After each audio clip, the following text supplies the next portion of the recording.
Bonjour à tous, je vous retrouve aujourd'hui pour vous présenter mes dernières lectures. Comme d'habitude, j'ai 5 livres à vous présenter et parmi ces 5 livres, il y a un coup de cœur.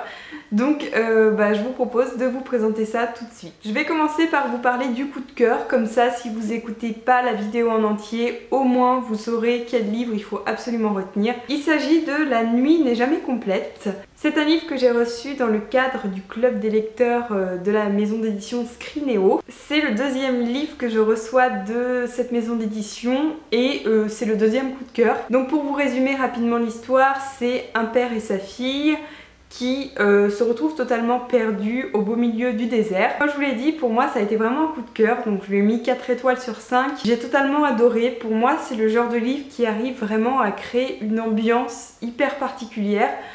Dans ce cas hyper angoissante. Ça crée une ambiance, un climat qui est très difficile à retranscrire dans un roman, je trouve, un peu cinématographique en fait. C'est un roman qui va assez loin et qui au final retombe très bien sur ses pattes et c'est ce que j'apprécie généralement dans les romans un peu d'horreur, de thriller. Les fins peuvent être très décevantes. Ici c'est pas le cas, elle est bien amenée, bien trouvée. Et au final ça donne quelque chose de très abouti et que je vous conseille vraiment. Je regrette de ne pas avoir entendu parler plus que ça finalement de ce livre qui mériterait d'être un peu plus mis en avant selon moi. Le deuxième livre dont je voulais vous parler, que j'ai lu récemment, c'est 3 jours et une vie de Pierre Lemaitre. Je sais pas si vous savez, mais Pierre Lemaitre c'est un de mes auteurs préférés, donc que ce soit Robe de mariée ou Au revoir là-haut. Pour ces 2 livres, ça a été vraiment des romans que j'ai absolument adorés. Donc j'étais vraiment hyper curieuse de lire son nouveau livre. Ça se passe dans un petit village de France où un beau jour, un petit garçon va mourir. Et on va savoir dès le départ qui est le tueur.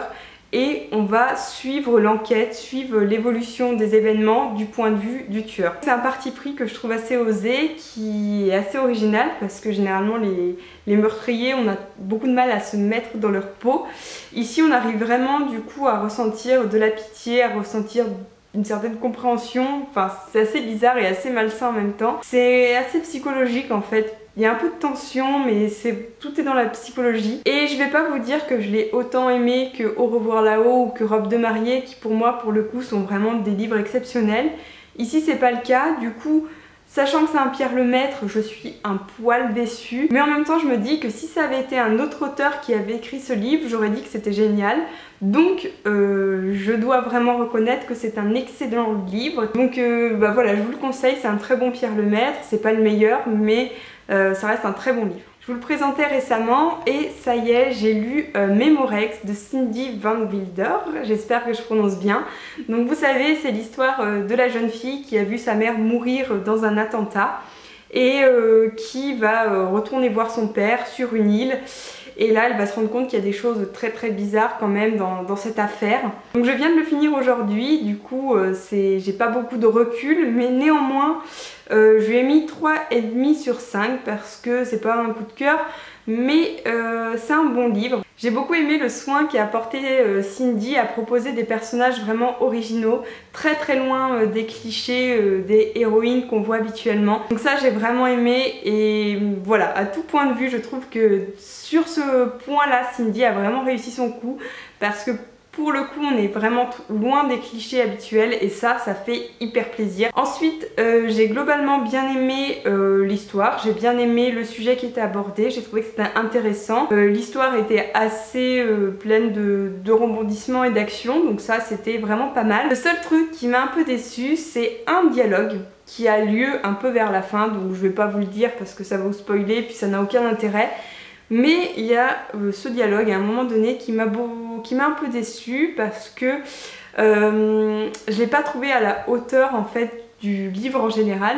Du coup ça m'a fait rabaisser un petit peu ma note, même si voilà, elle est très positive, vraiment c'est un bon livre que je vous conseille les yeux fermés. Je sais qu'il a plu à plein de monde donc il n'y a pas de raison qu'il vous plaise pas. Il y a beaucoup d'éléments d'originalité qui m'ont beaucoup plu, que ce soit dans les relations entre les personnages ou tout ce qui concerne les caractères des différents personnages qui sont hyper intéressants et bien travaillés. Et ce que j'ai oublié de vous dire aussi, c'est que c'est un roman qui se passe en 2022, donc dans le futur, et c'était une bonne idée. Ensuite, je voulais vous parler rapidement des derniers jours de Rabbit Hayes que j'ai lu il y a quelques temps, donc je m'en souviens pas très bien.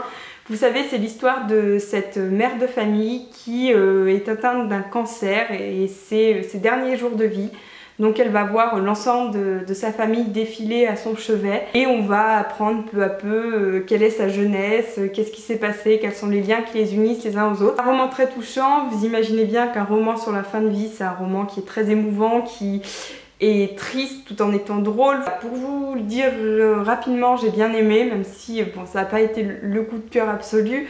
Néanmoins, c'est une bonne lecture, c'est un roman voilà, très émouvant qui apporte ce qu'on attend de ce genre de roman, de ce genre d'histoire, c'est-à-dire des personnages touchants et charismatiques, une histoire sans truc vraiment extraordinaire, mais simple, mais réelle, humaine. J'ai rien de spécial à lui reprocher, c'est une bonne lecture, un bon livre, donc voilà. Enfin, je voulais vous parler rapidement d'un livre, puisque c'est un livre de développement personnel. Je sais pas si je vous ai déjà parlé sur cette chaîne de livres de développement personnel, mais bon, il faut un début à tout. Donc il s'agit de Wake Up, 4 principes fondamentaux pour arrêter de vivre sa vie à moitié endormie. Donc ce livre, je serais totalement passée à côté si j'avais pas vu une blogueuse en parler en disant qu'elle l'avait trouvé très intéressant. C'est un livre sur tout ce qui est carrière professionnelle et reconversion professionnelle et comment faire ce qu'on a vraiment envie de faire au fond de nous mais qu'on n'arrive pas, qu'on se dit bon on fera plus tard ou on fera jamais. Du coup c'est assez intéressant dans le sens où il y a une devise en fait, un des principes c'est oser briller.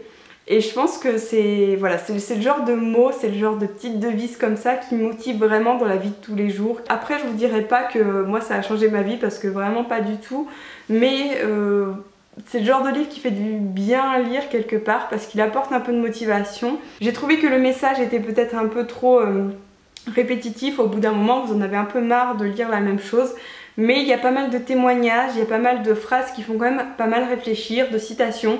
Et pour ça, si vous êtes un peu dans une période où vous savez pas trop ce que vous faites de votre vie, vous êtes un peu dans le doute, je vous conseille d'y jeter un coup d'œil. Voilà pour ces 5 lectures, donc j'espère que mes présentations étaient à peu près correctes. En tout cas, je suis à votre disposition en commentaire si vous avez besoin de plus d'informations ou si vous souhaitez discuter tout simplement, ça me ferait très plaisir. J'espère que vous allez bien, je vous remercie pour votre attention et je vous dis à très bientôt. Salut!